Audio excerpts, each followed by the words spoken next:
Nesse vídeo, iremos analisar a essência dos modelos econômicos e como podemos relacioná-los com o mundo real.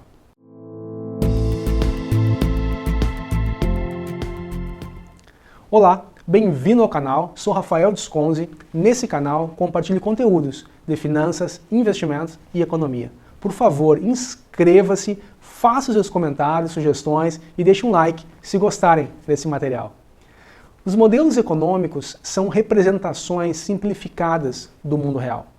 Em um bom modelo, explica de forma exata os comportamentos que são mais importantes para nós e omite os detalhes que são relativamente sem importância. A noção de que a Terra gira em torno do Sol numa trajetória elíptica e de que a Lua gira de forma similar ao redor da Terra pode ser citada como um modelo.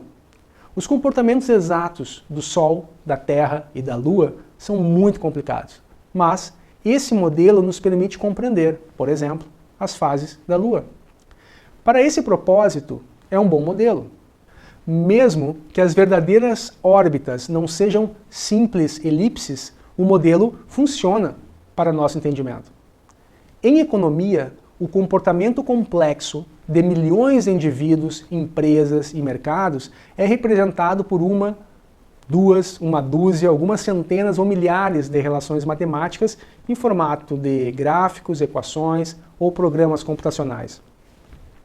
O problema intelectual na construção de modelos é que os humanos podem entender apenas as interações entre um punhado de relações no máximo.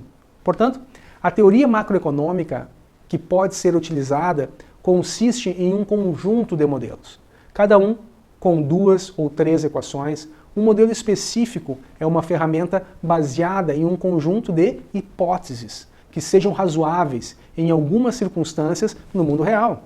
Por exemplo, a hipótese de que a economia está em pleno emprego. A compreensão da macroeconomia exige um conjunto variado e a aplicação de bom senso em relação a quando empregar um modelo específico. Não podemos enfatizar demais esse ponto.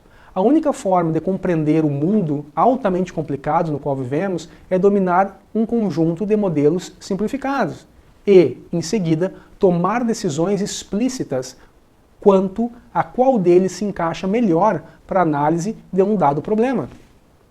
Para ilustrar, considere 3 perguntas bastante específicas sobre a economia. Primeira, qual será o padrão de vida de seus netos comparados com o seu? Segunda pergunta, o que causou a grande inflação na República de Weimar após a Primeira Guerra Mundial? A inflação que contribuiu para a ascensão de Hitler ao poder. Terceira, por que a taxa de desemprego dos Estados Unidos, que havia ficado abaixo dos 6% durante parte de 1979, atingiu praticamente 11% ao final de 1982? Segue então as respostas. Primeiro, ao longo de uma janela de tempo de 2 gerações, queremos um modelo de crescimento de longo prazo. Quase nada importa tanto para o crescimento per capita como o desenvolvimento de novas tecnologias e acumulação de capital, considerando que você viva em uma economia desenvolvida.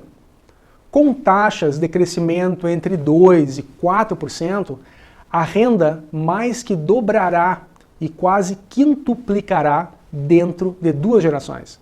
Seus netos, certamente, viverão muito melhor do que você e provavelmente não serão ricos quanto Bill Gates é hoje.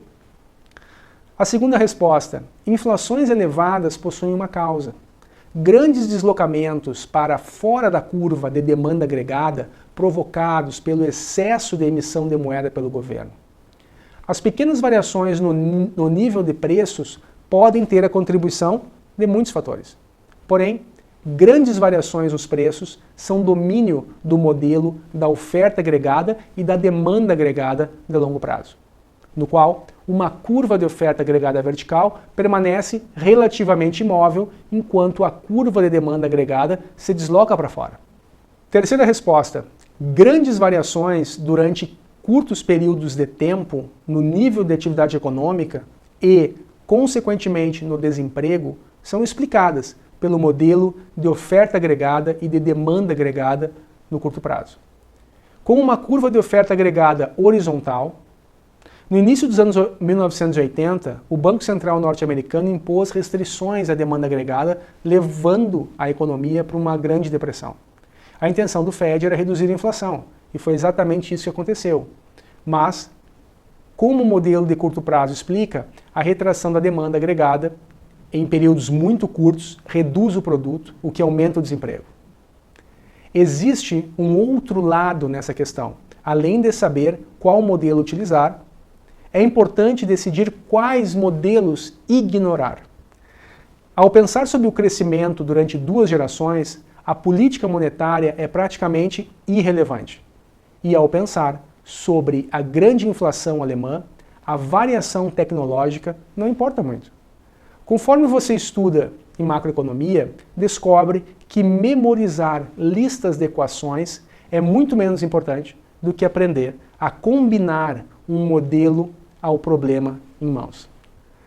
Obrigado por assistirem, compartilhem sua percepção sobre esse tema, espero que tenham gostado, não esqueçam de se inscreverem no canal, deixe o seu like e nos vemos no próximo vídeo.